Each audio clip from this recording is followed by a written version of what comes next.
اخوان السلام عليكم، كي دايرين؟ بخير؟ لاباس عليكم؟ ان شاء الله تكونوا بخير وعلى خير. رجعنا لكم فيديو جديد وكما هذا نهضروا على المنتخب ديالنا اللي صراحه ما نكذبش عليكم جاتنا قاصحه واحد شويه.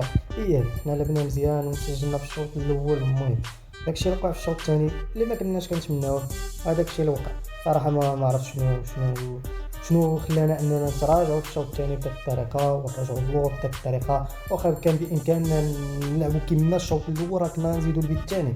راكم شوف الشوط الاول راه لعبنا مزيان، شدينا الكره، راه واخا ماركينا البيت بقينا شادين الكره وبقينا مجاريين الريتم وكنا حنا كنهجموا عليهم اكثر.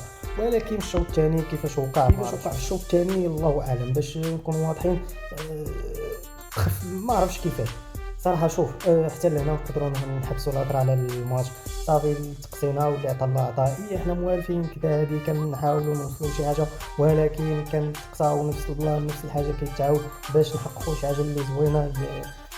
كنوقعوا في خيبه الامل. شوف الا جينا نهضروا صراحه هذا كيتسمى انجاز، ولكن حنا ما بغيناش نحبسوا على الانجاز، بغينا شي حاجه اللي ملموسه، بغينا حتى حنا نوصلوا، بغينا حتى حنا نديو الكاس، بغينا حتى حنا نديو ميداليه ذهبيه.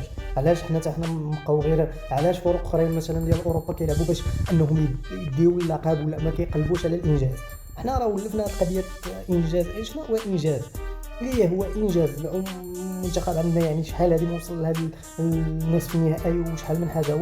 ولكن باش نكونوا واضحين عاوتاني راه عندنا واحد الفريق اللي تبارك الله هو اللعابه اللي عندنا راه ما نكذبش عليكم، راه شاداني الحرقه اننا ما دزناش الفينال.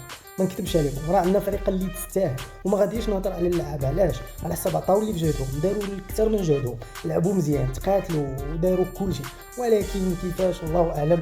وشوف ما نكثروش بزاف الهضره على هادشي، الحمد لله كل موقع فيه خير.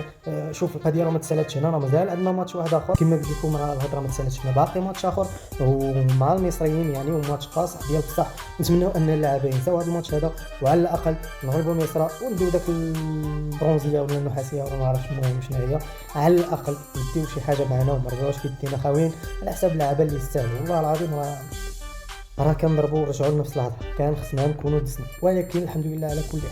كما قلت لكم مازال عندنا ماتش واحد اخر، نتمنى من الله ان اللاعبه بحال ما يدوخوش بالماتش اللي فات ويركزوا في هذا الماتش هذا. راه حتى هو راه شي حاجه اللي نقدروا اننا نداركوا بها الموقف على الاقل كما كنقول لكم.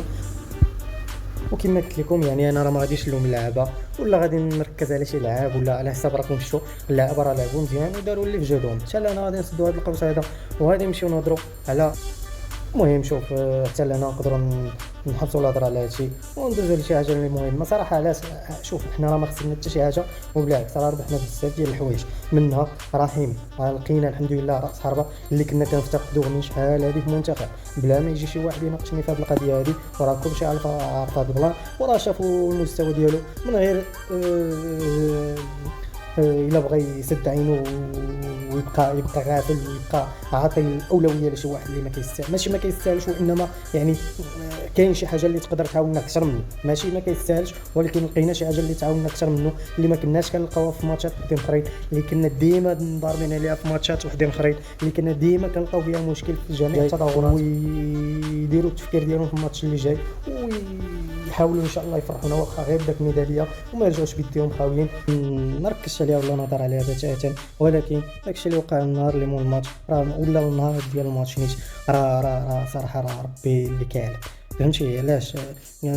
الهضره اللي تقالت والفرحه اللي دارت والمهرجان اللي ناض في الجزائر راه ما شاء الله. راه خوتنا اللي في الحدود راه غيعرفوا البلان علاش كندوي. راه ناضت احتفالات كبيره وهو كيدوي كلشي فرحان على الاقصاء ديال المنتخب المغربي وكذا ودي وبزاف ديال الهضره. كتشوف ان بنادم انه ما مشاركش كاع في التظاهره وفرحان علاش على اساس انه واحد المنتخب اللي جارو من بلادو الدم ديالو انه خسر وتقصى. شي حاجه اللي ما كتدخلش العقل ولا ما كتفهمش لحد الان.